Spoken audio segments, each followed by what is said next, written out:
temos agora as questões de interpretações.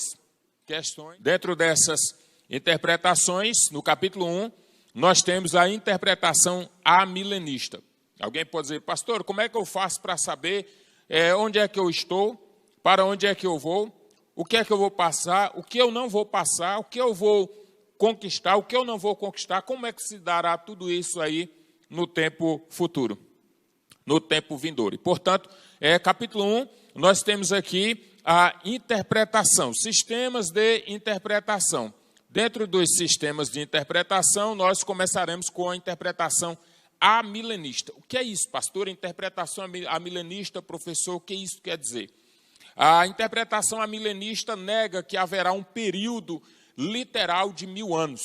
Que haverá um período literal de 1000 anos. Ou seja, essa interpretação nega essa realidade milenar descrita lá em Apocalipse, capítulo 20, mais precisamente versículo 4 e 5. Nega. Essa é uma interpretação amilenista. Poderia dizer que a igreja é o reino de Deus na terra e o Israel espiritual. Ora, se a igreja já estivesse vivendo no milênio, se a igreja fosse estivesse realmente reinando aqui na terra, então não haveria mais males aqui na terra. Isso é uma questão lógica. Se a igreja tivesse tendo domínio, se Cristo já tivesse implantado o seu reino aqui na terra, evidentemente ele reinando juntamente com a igreja, nada do que era mal aconteceria. Mas na interpretação amilenista, nega essa possibilidade do milênio, ou seja, não há um milênio literal, como nós cremos, não há um milênio literal. Perceba que lá no capítulo 4 da unidade 1, nós falamos dos sistemas de interpretação, as escolas de interpretação. Nós falamos da interpretação futurista, onde essa interpretação futurista é por ela que nós caminhamos, por ela que nós navegamos. A interpretação futurista, lembre-se que nós falamos que há os futuristas dispensacionalistas extremos e os dispensacionalistas moderados. Os dispensacionalistas moderados são aqueles que não dissociam a igreja de Israel. Ou seja, a igreja e Israel, elas estão juntos, só que as promessas de Deus à igreja foram uma, e as promessas de Deus a Israel são outra. Porém, no plano eterno de salvação, a igreja e Israel caminham juntos no propósito de serem todos redimidos, acolhidos, todos serem colocados juntamente com ele como co-herdeiros do plano eterno dentro das propostas de salvação. Mas na interpretação amilenista, não. Dentro dessas propostas amilenistas, o milênio aponta para um período de paz na Terra, que é utopia para o tempo presente. Ora, se não há o milênio, se não há nada, então a paz na Terra está estabelecida. Se é que nós já estamos vivendo no milênio, então essa paz teria que ser estabelecida. Nós temos aí, tome nota, onde você estiver, nós temos algumas personagens, alguns teólogos que trabalharam nessa perspectiva amilenista. Já vamos explicar por qual razão. Hipólito de Roma, Agostinho, Lutero, Calvino e Baxter. São esses nomes que tiveram aí as suas definições e colocaram a sua teologia, de certa forma, como uma teologia amilenista, ou seja, negando de forma que há literalidade das questões relacionadas ao milênio. Então, essa é uma das questões, uma das linhas de interpretação amilenista, que não há um plano literal de 1000 anos. Então, essa é uma questão. A outra é a interpretação pós-milenista. Dentro da interpretação pós-milenista, nós falamos do amilenismo, ou seja, a negação de um milênio literal. Agora, a interpretação pós-milenista, Cristo voltará à Terra após o período milenar, segunda vinda, depois, logo, eternidade.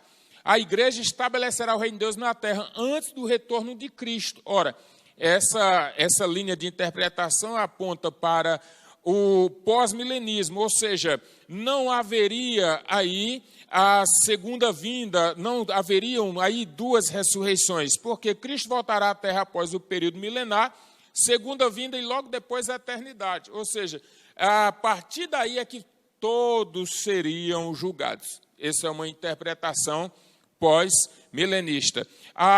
Um dos princípios mais importantes do pós-milenismo é a difusão bem-sucedida do Evangelho, fundamentada em... Aí eu tenho no texto Salmos 47, Salmos 72, Salmo 100, Isaías 45, versículos 22 ao 25, e Oséias, capítulo 2, versículo 23. Por que essa ideia foi muito bem difundida, essa ideia do pós-milenismo ou até mesmo do amilenismo? Por algumas razões históricas. Vamos lá. Até o século III, a igreja, até o século III, ela teve momentos de muita tribulação, turbulências, perseguições e muitas intempéries, injúrias. As pessoas foram muito perseguidas dentro da sua proposta da fé. Dentro dessa proposta da fé e perseguição da igreja, havia no século I, no século II, a expectativa iminente da manifestação e da parousia, ou seja, de quando Jesus Cristo voltaria para buscar a sua igreja. Porém, essa igreja perseguida, angustiada, atribulada, é uma igreja que era muito instigada, muito perseguida em todos os aspectos, social, religioso, político, econômico. Essa igreja, nós observamos que ela tinha um foco da volta de Jesus, da parousia, onde Jesus se manifestaria. Com a ascensão de Constantino, no ano 312, mais precisamente 312, e depois com o Edito de Milão, em 313, a partir daí, Constantino declara o cristianismo como religião oficial, e a história diz que ele obriga os pagãos a se converterem, de certa forma, ao cristianismo. Então, dentro dessa perspectiva histórica, o cristianismo outrora perseguido, o cristianismo de outrora é muito marginalizado, muito hostilizado, agora tem o seu imperador ali, crente, um cristão devoto agora, fiel, que tem os seus súditos também seguindo na mesma linha de religião e na mesma linha da fé.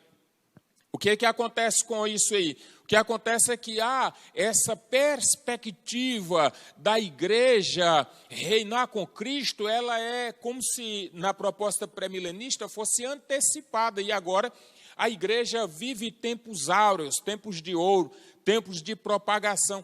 E isso perdura por muitos anos.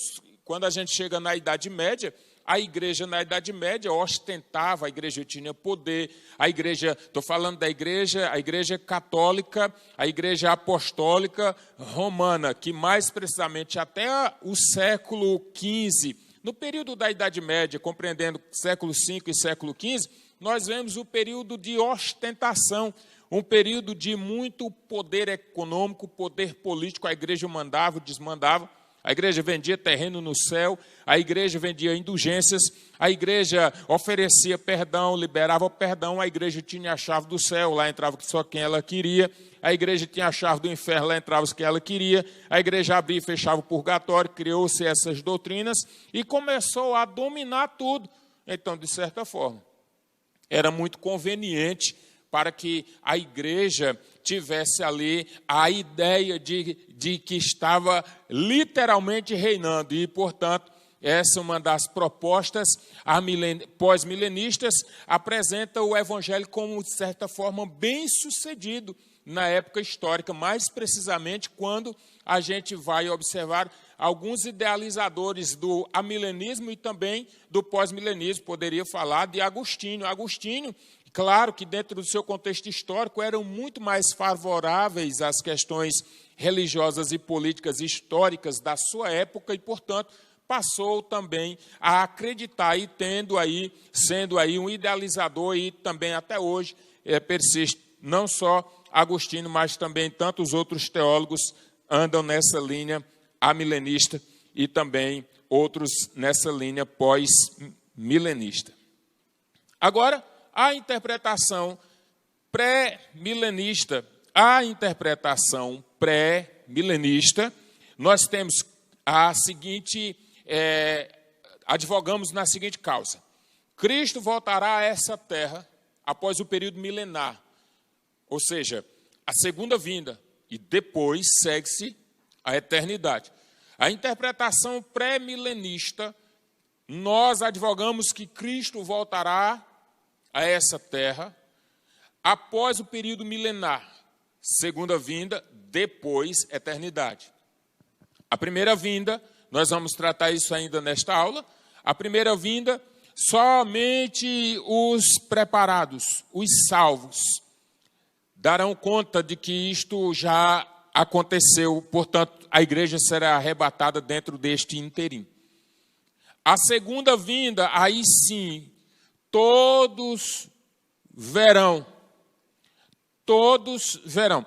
A interpretação pré-milenista, nós estamos na era da igreja, a igreja foi constituída, a igreja foi fundada, a igreja ela será arrebatada, o seu dono, que é Jesus, virá e encontrará com essa igreja nos ares, no arrebatamento. Depois do arrebatamento, haverá a grande tribulação, quando se iniciará a 70ª semana descrita nas 70 semanas de Daniel.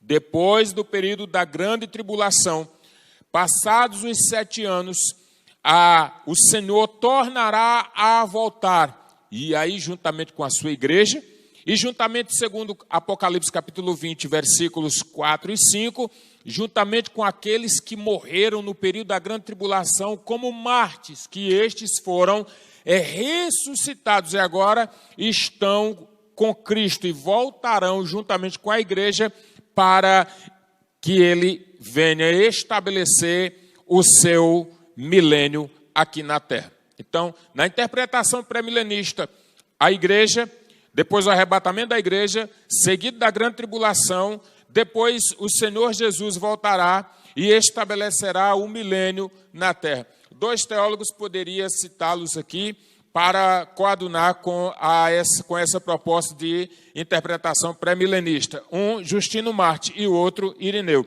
Andavam nessa linha de interpretação pré-milenista. Não por acaso são exatamente eles que estavam ali vivendo nos 3 primeiros séculos da igreja cristã, quando havia essa expectativa de retorno do Messias que tinha subido, como descrito em Atos capítulo 1, versículo 11, varões galileus, aqueles homens olham e dizem, varões galileus, porque estáis olhando esse mesmo Jesus que estão vendo subir, esse mesmo Jesus, como viste subir, do mesmo modo, ele descerá. Então, o texto-chave para o pré-milenismo o texto central do pré-milenismo encontra-se em Apocalipse capítulo 20, versículos 4, 5 e 6. Apocalipse capítulo 20, versículos 4, 5 e 6. Então,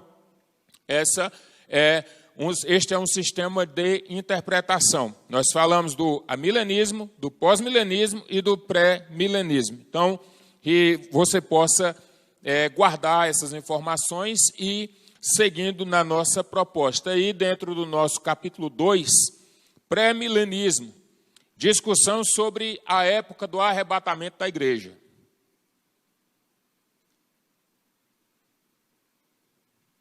Pré-milenismo, discussão sobre a época do arrebatamento da igreja. Então, vamos lá, recapitulando. Dentro das 4 escolas de interpretação, historicista, preterista, idealista e futurista, nós estamos dentro da escola de interpretação futurista. A escola de interpretação futurista ensina que do capítulo 4 até o capítulo 22 de Apocalipse estão por se cumprir. Do capítulo 1 até o capítulo 3 já se cumpriram. Dentro da escola futurista, nós temos a interpretação futurista, nós temos os dispensacionalistas moderados e os dispensacionalistas extremados. A diferença dos moderados para os extremados é que, para os moderados, existe sim relação e continuidade entre a igreja e Israel.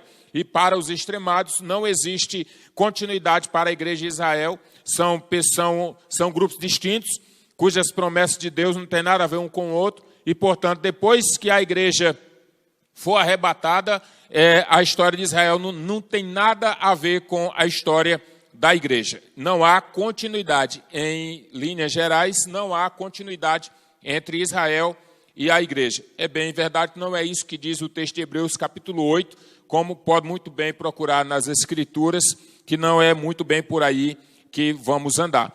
Então, temos que andar dentro da linha da moderação. Dentro da perspectiva futurista, nós temos aí as linhas de interpretação. Nós temos também a interpretação pré-milenista. E essa discussão entra outras 3, que é o pré-milenismo. Trabalha também dentro disso o pré-tribulacionismo, o mid-tribulacionismo e o pós-tribulacionismo. Aí você vai dizer, pastor, estou ficando atribulado com tanta escola de interpretação. É isso mesmo. Atribule a sua alma mesmo, atribule a sua cabeça, vai estudar cada vez mais para não falar bobagem por aí.